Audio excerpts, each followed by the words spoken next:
tiba-tiba selebet aja lewat di depan muka saya itu bayangan. Bayangan apa tuh Mas? Itu mungkin bentuknya kalau mau ini kayak pocong mungkin ya. Pocong. Tapi itu terbangnya tuh nggak cepet, pelan tapi ada gitu. Iya. Maksudnya si bayangan itu putihnya itu nyata. Mas Farhan bener-bener lihat itu bukan ngeliat itu bukan imajinasi atau bukan. apa. Bener ngelihat pocong. Itu jaraknya kayaknya dari saya ngelihat sampai ke jendela 2 meter kali ya. Berarti deket 2 meter. Deket banget. Deket.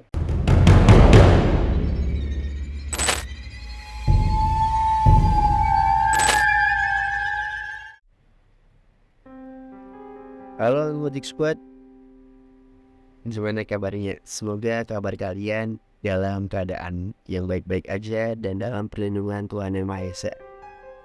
Kali ini kita akan membagikan cerita-cerita horor dari Mas Farhan nih, bintang tamu lah, yang dimana dia memiliki cerita horor yang lumayan cukup banyak. Tapi dari cerita yang banyak ini ada salah satu cerita yang epic yang mau kita bagikan ke Magic Squad. Semoga cerita ini dapat menghibur Magic Squad semua yang ada di sana. Nah, ini dia. Mas Farhan, gimana kabarnya Mas Farhan? alhamdulillah sehat. Mas Farhan mau cerita apa nih? Mungkin saya ceritakan pas ngambil kue kali ya. Waktu itu saya kan jualan kue juga tuh. Ambil kue, cuma kuenya itu di daerah Bandung ya, sama teman saya Posisi Mas Farhan dari Jakarta atau saya dari Karawang. Iya. Sama saya tuh duaan waktu itu sama si Ali teman saya. Nah, waktu itu tuh stok saya jualan itu kan habis. Stok bolu, iya, jualan bolu itu kan habis. Adanya itu tokonya di Bandung. Ya udah tuh saya kontak si Ali, stok habis nih, kita ke Bandung ngambil stokan. Mau kapan? Nanti malam aja deh. Gimana nih? Mungkin habis maghrib kali ya kita jalan. Udah tuh saya kontekan kan si Ali itu. Oh ya udah tuh, akhirnya si Ali nyamper saya kan. Dari Kerawang tuh ke Bandung saya dapetin HTR kan. motoran lu dari Kerawang? Iya, saya meteran tuh, duaan doang. Berdua. Iya, sama si Ali tuh. Duaan, meteran.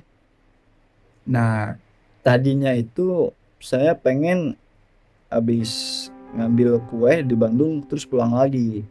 Ternyata si toko bolunya ini bukanya pagi.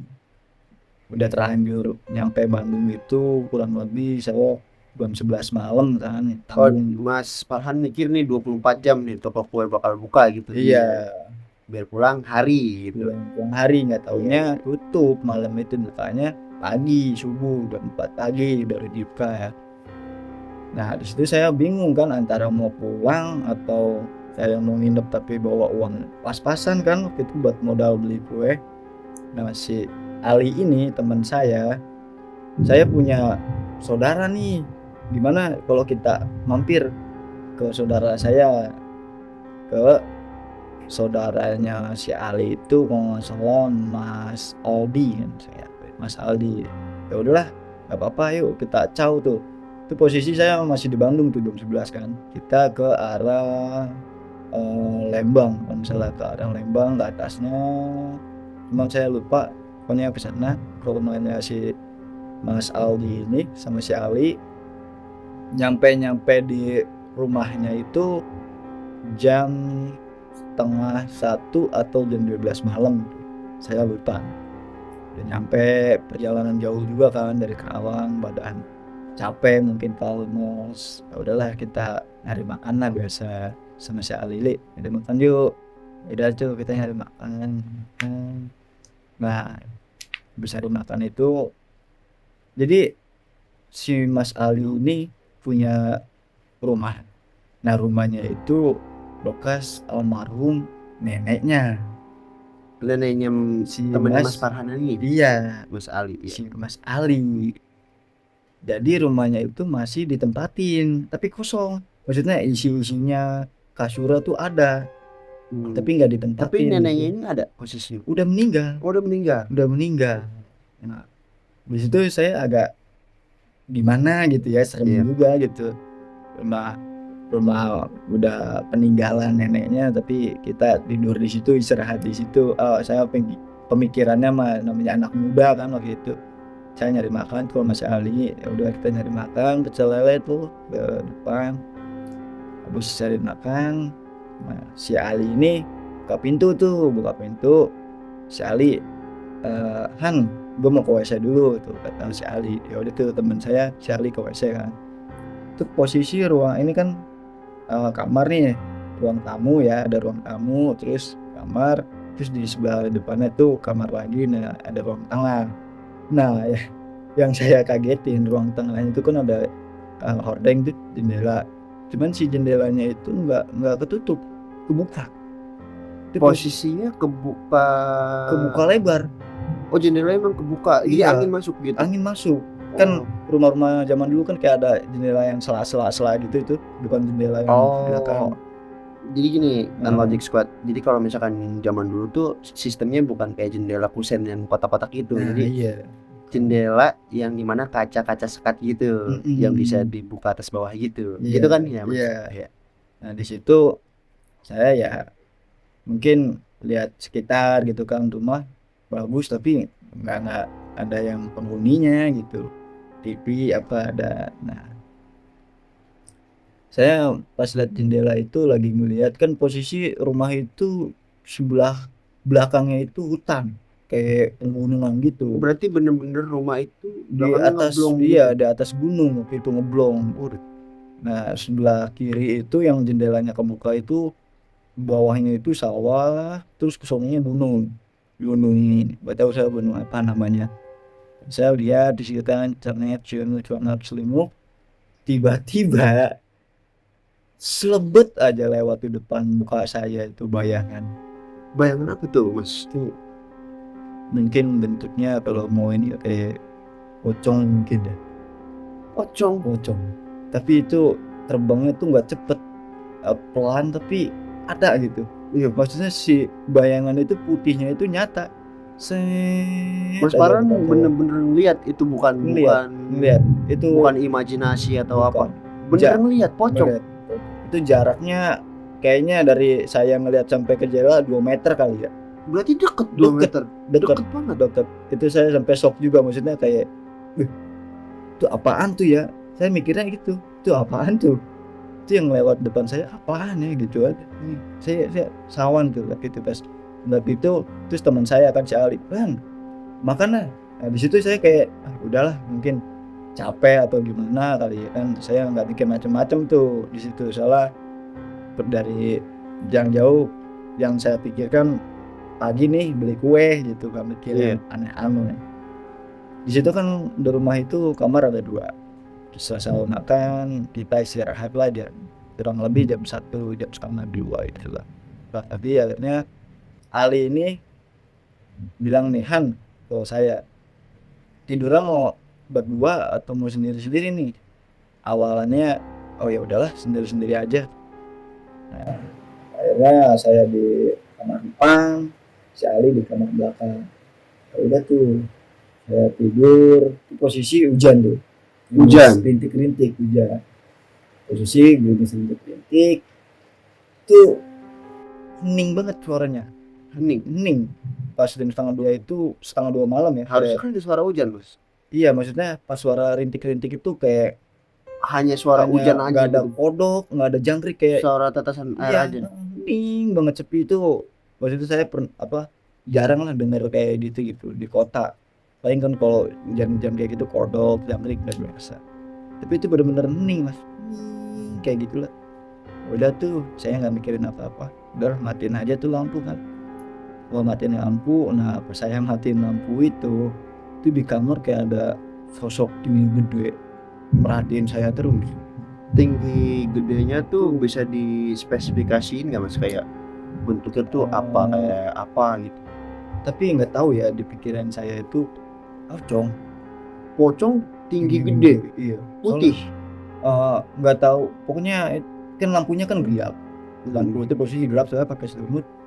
Itu kayak saya tuh di atas tempat tidur tuh kayak dia tuh Ngeliat. ngeliatin saya aja gitu. Saya kayak diliatin aja gitu kan. Akhirnya saya buka selimut, istighfar kan, astagfirullahaladzim, saya nyalain lampu tuh, saya bengong kan, astagfirullahaladzim, saya tuh merinding tuh mas. Iya. Kata saya mau tidur bareng si Ali aja. Nah, pas saya buka selimut itu kan, astagfirullahaladzim, saya itu ya udah tuh saya nyalain aja lampunya. Saya nyalain lampu. Di situ emang perasaan saya udah gak enak tuh, gara-gara melihat si bayangan tersebut di jendela kan. Ngomong dulu tuh, ngelamun, kata saya mau tidur bareng Ali apa enggak ya. Akhirnya ya udahlah, saya ambil pintu mau nyamperin si Ali juga keluar dari kamarnya mas. Jadi Barengan tuh waktu itu, barengan. Saya kan kaget juga ya, maksudnya si Ali keluar, saya keluar, kaget lah, Li gitu. Nah si Ali juga nggak manggil saya Lahan ya kan, kata saya si Ali, Li, kata si Ali, kan gue tidur bareng lu lah. Ya udahlah, masuk nih. Akhirnya diajak lah ke kamar saya. Di situ akhirnya berdua kan di kamar depan, di saya tidur. Nah terus si Ali nanyain, Han, kayaknya nih malam ini perasaannya nggak enak ya, kata dia. Dengan kita tidur berdua aja lah, gak usah sendiri-sendiri. Oh ya udah kan, nggak apa-apa. Itu posisi jam 1:30 tuh kita nggak bisa tidur tuh, cerita biasalah alarm dulu, cerita. Akhirnya kita sampai jam 2:30 cerita, kan besok pagi kan kita subuh mau ngambil kue, kata si Ali. Nah terus kata saya, ya udah Li, kita tidur aja nih. Pas ngeliat jam, waduh udah jam 2:30 nih, kita tidur bentar banget. Terus kata si Ali, ya udah habis ngambil kue nanti kita tidur lagi. Nah pas anehnya itu si Ali dia cuma ngeliat jam, di bawahnya kan ada hari. Itu hari Kamis malam Jumat, nggak tahu. Oh malam itu malam Jumat ternyata. Jumat. Berarti besok hari Jumat. Besok hari Jumat. Makanya yang saya lihat bayangan, perasaan ada melototin saya itu malam Jumat. Nah, dan rumah itu bekas peninggalan neneknya. Baru lagi, kurang lebih kayak baru 7 harian. Baru 7 hari meninggal? Ya, baru 7 hari meninggal. Kenapa sih itu nggak ngomong Mas Ali itu? Jadi si Mas Ali itu punya saudara. Iya. Nah saudaranya itu kemungkinan si Ali nggak mau tidur bareng gitu, karena rumah ini nggak ada yang nempatin, kosong. Ya udah saya akhirnya tidur di situ aja sama Ali. Si Ali juga nggak cerita itu udah beberapa harinya, pas keesokannya udah ngambil kue, kita berangkat lagi ke Oh makanya baru biar nggak semakin serem. Iya mungkin saya biar nggak sawan atau gimana ya, di situ saya shock bekas ya. Tapi Mungkin kan harusnya 7 hari itu ada tahlilan atau sebagainya. ya itu kan saya datangnya malam. Oh, udah jam 11 malam ke atas, mungkin tahlilannya sore kali ya. Emang rumahnya sih bagus, ada kayak, Tapi warga sekitar atau apa nggak ada yang ngasih tahu nggak ada. saudaranya Mas Ali gitu. Soalnya di daerah itu tuh abis maghrib itu udah sepi, Karena rumah itu perkampungan kali ya, sepi gitu. Jadi kayak gitu jauh lah. Dan rumahnya itu di sebelah kirinya hutan, belakangnya hutan, sebelah kanannya itu sawah gunung. Paling di rumah dia itu paling pojok. Dan ternyata lepas Mas Farhan lihat pocong itu, ada penampakan lain guys.